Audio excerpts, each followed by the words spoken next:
Hello everyone. তো দেখো আমার ছেলে এখন রেডি হয়ে গেছে। আর ওর আজকে কষ্টের দিন, কারণ ওর আজকে 2.5 মাসের ভ্যাকসিন। তো আমরা স্নান টান করে নিয়েছি, ছেলেকেও স্নান করিয়ে রেডি করে দিয়েছি। এখন বাজে সকাল 11টা।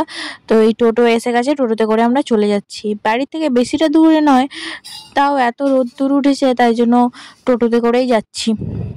টোটোতে যাচ্ছে আর ছেলে হচ্ছে টোটোর হাওয়া পেয়ে ঘুমিয়ে পড়েছে।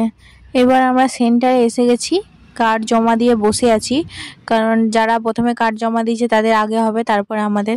তখন ছেলের সাথে আমি একটু খেলা করছি, মানে ওকে বলছি যে তোর আজকে ইঞ্জেকশন হবে, তোর আজকে ইঞ্জেকশন হবে।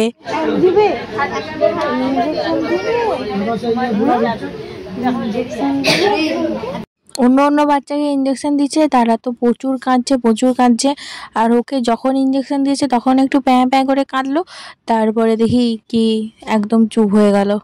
এখন তো আবার ঘুমিয়েও পড়েছে। চলো, আমাদের হয়ে গেছে, আমরা এখন বাড়ি চলে যাচ্ছি। আর অনেকক্ষণই বসেছিলাম, এখনই 12:30টার মতো বাজে, বাড়ি চলে